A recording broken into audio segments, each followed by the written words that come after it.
بسم اللہ الرحمن الرحیم۔ آج ہم شروع کرنے لگے ہیں علم الصرف کا اسباق۔ علم الصرف کے اسباق کا آج ہم انشاءاللہ آغاز کریں گے۔ علم الصرف یہ اس کتاب کے مؤلف ہیں حضرت مولانا محمد مشتاق چرتھاولی صاحب رحمۃ اللہ علیہ۔ تو سب سے پہلے ہم کتاب کا آغاز اللہ تعالیٰ کے نام کے ساتھ شروع کریں گے۔ تو سب سے پہلے جو یہاں پر دعا لکھی گئی ہے وہ پڑھتے ہیں۔ آپ سب احباب میرے ساتھ مل کر پڑھیں۔ لکھا ہے بسمہ سبحانہ و تعالی حامدا و مصلیا، اور اس کے بعد اس کتاب کی یعنی کہ علم صرف کی تعریف کی گئی ہے۔ تو آپ نے یاد رکھنا ہے کہ علم الصرف کی جو تعریف ہے اس تعریف کے 3 سٹیپ ہیں، 3 حصے ہیں، تو جن کا سمجھنا جو ہے ضروری ہے۔ کیا لکھا ہے کہ علم الصرف پہلا سٹیپ کہ علم الصرف وہ علم ہے جس سے صیغوں کی پہچان حاصل ہوتی ہے، یعنی کہ یہ صیغہ کون سا ہے، واحد کا ہے، جمع کا ہے، تثنیہ کا ہے، یا پھر مذکر کا ہے یا مؤنث ہے، یہ صیغہ کون سا ہے۔ یعنی علم الصرف وہ علم ہے جس سے صیغوں کی پہچان حاصل ہوتی ہے۔ اور دوسری بات ہے لفظوں کو گرداننے کا طریقہ، یعنی کہ ایک لفظ آپ کو آ گیا، مثال کے طور پر ضربہ، اب اس ضربہ سے پوری جو ہے اس کو گرداننا کیسے ہے، اس کی گردان کیسے کرنی ہے، یہ طریقہ بھی علم الصرف سے حاصل ہوتا ہے۔ اور تیسری چیز ہے کہ ایک صیغے سے دوسرا صیغہ بنانے کا قاعدہ معلوم ہوتا ہے، یعنی کہ مثال کے طور پر ضربہ، اب اس سے ضربہ کیسے بنے گا، اس سے ضربہ سے ضربو، اسی طرح ضربت اور ضربتا ضربنا، یہ ماضی کی پوری گردان کیسے بنے گی، یہ چیزیں بھی علم الصرف سے حاصل ہوتی ہیں۔ اب اس کی تعریف پڑھ لیتے ہیں۔ کیا ہے کہ علم الصرف وہ علم ہے جس سے صیغوں کی پہچان حاصل ہوتی ہے اور لفظوں کو گرداننے کا طریقہ اور ایک صیغے سے دوسرا صیغہ بنانے کا قاعدہ معلوم ہوتا ہے۔ اور علم الصرف کا فائدہ کیا ہے؟ علم الصرف کا فائدہ یہ ہے کہ الفاظ کو صحیح طور پر پڑھنا آ جاتا ہے۔ اس کے بعد ہے اس کی اصطلاحات، یعنی علم الصرف کی اصطلاحات ہیں، ان کا جاننا انتہائی ضروری ہے۔ یہ اصطلاحات آگے پوری کتاب میں کام آنے والی ہیں، یعنی کہ جس بندے نے یہ اصطلاحات یاد کر لی اس کے لیے پوری کتاب کو سمجھنا آسان ہو جاتا ہے۔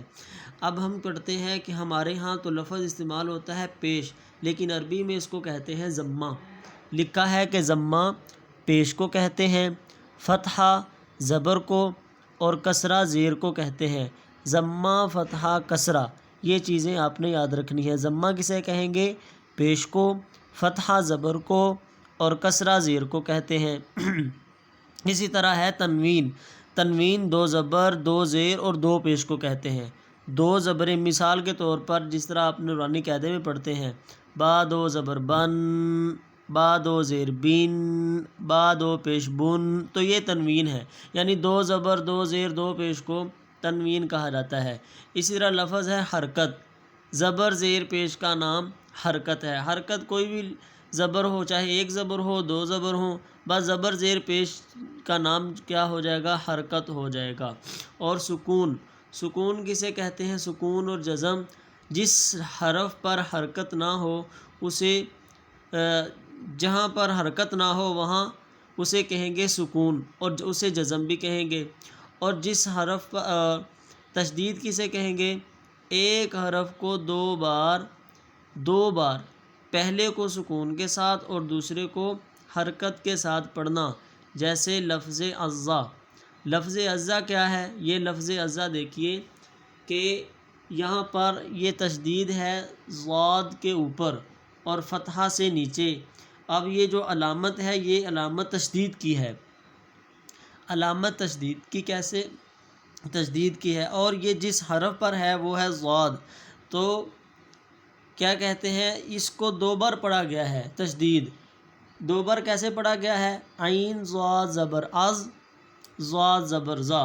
پہلے بھی عین کے ساتھ بھی ضاد پڑھی گئی اور ضاد الگ طور پر بھی پڑھی گئی، تو یہ 2 بار پڑھی گئی. اس کو کہتے ہیں تشدید، اس علامت کو. یعنی تشدید کسے کہیں گے؟ ایک حرف کو 2 بار پڑھنا، پہلے کو سکون کے ساتھ اور دوسرے کو حرکت کے ساتھ پڑھنا. جیسے عین ضاد زبر از، ضاد زبر زا، ازا. اسی طرح آپ لفظ آگے چیزیں ہیں مضموم. پہلے آپ نے پڑھا ہے ضمہ، ضمہ، ضمہ کہتے ہیں پیش کو. اور مضموم کسے کہیں گے؟ وہ حرف ہوگا جس پر پیش ہوگی، جس پر پیش ہو، جس حرف پر پیش ہو وہ حرف مضموم ہوگا، اور جو علامت ہے وہ ضمہ کہلائے گی. مثال کے طور پر با پیش بو، با پیش بو، یہ لکھا ہے با کے اوپر پیش ہو، تو با جو ہے با مضموم ہے اور جو علامت ہے وہ اوپر ضمہ کی علامت ہے. اسی طرح مفتوح وہ حرف ہے جس پر زبر ہو، مفتوح وہ حرف ہے جس پر فتحہ ہو، جس پر زبر ہو. یعنی کہ اسی طرح آگے مکسور، مکسور زیر والے حرف کو کہتے ہیں. آسان سی تعریف، ضمہ کسے کہتے ہیں؟ ضمہ کہتے ہیں پیش کو، فتحہ زبر کو اور کسرہ زیر کو. مضموم وہ حرف جس پر ضمہ ہو، مفتوح وہ حرف جس پر فتحہ ہو، اور مکسور وہ حرف جس پر کسرہ ہو. اب عربی زبان کے اندر اس کی میں ایک کٹھی مثال دیتا ہوں. مثال کے طور پر لفظ ہے وجیدہ، واو پیش وو، جیم زیر جی، وجی دال زبردہ وجیدہ. اب واو کے اوپر جو علامت ہے وہ ہے ضمہ کی، اور جس حرف پر یہ علامت موجود ہے وہ ہے واو، وہ ہے حرف واو. اب جو علامت ہے وہ ضمہ ہے اور جس حرف پر یہ علامت واقع ہے وہ واو ہے، لہٰذا واو مضموم ہے. اسی طرح جیم کے نیچے زیر ہے تو جیم مکسور ہے، واو مضموم ہے، اور دال کیا ہے؟ وہ مفتوح ہے. اسی طرح آپ نے پڑھا ہے کہ حرکت زبر زیر پیش کا نام ہے، حرکت زبر زیر پیش کا نام ہے. اور متحرک کسے کہیں گے؟ حرکت والے حرف کو. جس حرف پر حرکت ہوگی وہ حرف متحرک کہلائے گا. اور ساکن، ساکن وہ حرف ہے جس پر حرکت نہ ہو. آپ نے پڑھا تشدید، تشدید وہ علامت ہوتی ہے، لیکن یہ تشدید جس حرف پر واقع ہو مشدد ہوتا ہے. یعنی مشدد وہ حرف ہے جس پر تشدید ہو. اور اسی طرح حرف علت 3 ہیں. حرف علت کون کون سے ہیں؟ واو، الف، یا. ان کا مجموعہ وائے ہے. یعنی عرب علت کہتے ہیں عربی زبان میں بیماری کو، علت کہتے ہیں بیماری کو. اور حرف علت 3 کون کون سے ہیں؟ الف، واو، یا، واو، الف، یا. ان کا مجموعہ اکٹھے طور پر ان کو پڑھا جاتا ہے وائے کے ساتھ. ان کا مجموعہ وائے ہے. علت بیماری کو کہتے ہیں. عرب کے لوگ چونکہ جب بیمار ہوتے تھے تو وہ وائے وائے کہتے تھے، اس لیے یہ تینوں لفظ حرف علت کہلانے لگے. اور یہی ان کی وجہ تسمیہ ہے. وجہ تسمیہ کا مطلب کیا ہوتا ہے کہ نام رکھنے کی وجہ. یعنی ان کو علت کیوں، ان حروف کو علت کیوں کہتے ہیں؟ یعنی اس کا مطلب یہ ہے کہ حرف علت کی وجہ تسمیہ بیان کریں. پیپر کے اندر یہ سوال آ سکتا ہے حرف علت کی وجہ تسمیہ لکھیں، تو اس وقت آپ نے لکھنا ہے، یعنی وجہ تسمیہ کا مطلب یہ ہے کہ ان کا نام رکھنے کی وجہ، یعنی ان کو حرف علت کیوں کہتے ہیں. اس وقت آپ نے لکھنا ہے کہ عرب کے لوگ جب علت دراصل بیماری کو کہتے ہیں، اور عرب کے لوگ جب بیمار ہوتے تھے تو وہ وائے وائے کہتے تھے تکلیف کی وجہ سے، لہٰذا ان تینوں حروف کو پھر حرف علت ہی کہنے لگ گئے.